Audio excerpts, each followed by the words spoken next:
I'm Djordje Mihailovic, midfielder for the Colorado Rapids.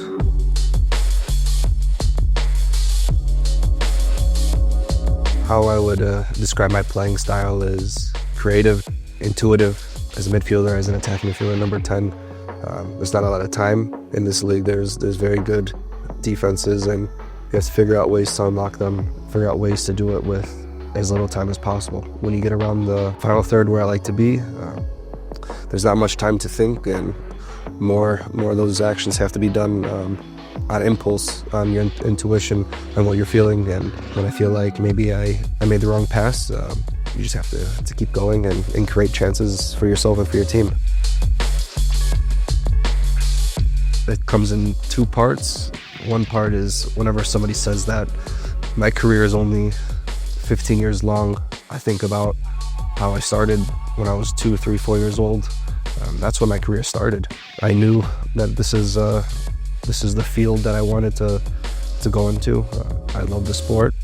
If I look at a specific period in my life, it was probably when I was 14, 15 years old, when I won a national championship with the Fire Academy. After we won that championship, I thought, you know what, yeah, this is going to be the career I want to have, a field I want to have, and I'm going to do everything I can to earn my first contract with the Fire. Growing up, I was always playing in the attacking phase. I actually started my career in Chicago as a box-to-box midfielder, like a number 8. In that team, I had some very good midfielders: Dax McCarty, Bastian Schweinsteiger. So over my time in Chicago, it seemed like every season I was pushed a little bit higher up the field. When you have a player like Basti, who's won everything in the sport, to give you tips and tricks, I suppose, and you kind of develop your own style with all those pieces of advices. I was getting pretty comfortable, in my opinion, of being in Chicago, where my family was. When the news came about that I was going to Montreal, the manager at the time, Thierry Henry, gave me a call and persuaded me, and I thought this was going to be an incredible opportunity for me to play under a person like that, a figure in the sporting world like that. A month later, he told the team that he was leaving, and Wilfred Nancy came in, which I'm grateful for. Of course, you see the type of manager he is, what he's doing in Columbus, and to make the move from Chicago to Montreal, a completely different country, completely different language that I had to adapt to, and all those things I feel like played a big positive role in my development, and what ultimately got me a move to Europe. This was always a goal for me to play in Europe, to see what it's like over there, and it was exactly what I thought it was going to be when I went there. It was very technical, very physical. Similar style actually to MLS. I went over there thinking something was going to be different. About 2 months into my time there, my mom got cancer, and I seemed like from that point on I wasn't fully committed to staying there. I wanted to get back to America as quick as I can.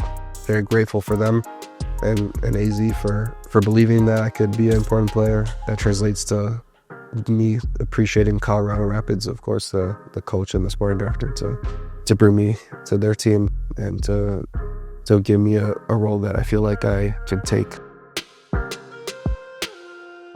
When I was making the move back to MLS and to Colorado, Chris kind of challenged me to be a certain leader. I'm challenging myself with the type of team we have and the type of season we had last year to not be comfortable with just making the playoffs, not be comfortable with just making 3rd place in the Leagues Cup. I think if I can show my experience that I had when I lived through those experiences, I try to relay that to my teammates, saying that the season we had last year, it should be the bare minimum, but we also shouldn't expect it, that you have to keep working for playoffs, for a long run in all the competitions that we're involved in. I should start with 4 years ago, when my age group failed to qualify.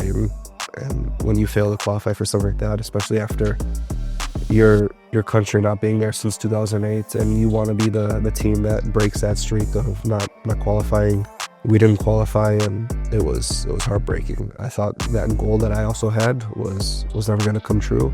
4 years later. I didn't expect to be called as an overage player at the Olympics.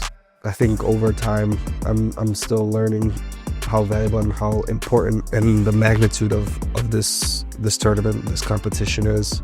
Of course, you grow up as an American watching the Olympics, all the sports, and you see that we're always on top of the medal count. We're always winning the most gold, silver, and bronze medals. So you take a lot of pride in that. And still, it's been 4 months since I competed in the Paris Olympics. And every day, every week, I'm still learning and remembering how valuable and how great that experience was. On a personal level, I feel like I have to continue the kind of impact that I had last year with the team in the attacking part, which this is my role. And hopefully, we need to win a trophy. This is why we're in this profession, is to win trophies. And you're not always just competing just to compete. You're competing to win. Last year was a good year. It wasn't great. It was good. We accomplished some good goals, but we have to build on that. Hopefully we come next year to the end of the season and go into playoffs in the right mindset, thinking and believing that we could win.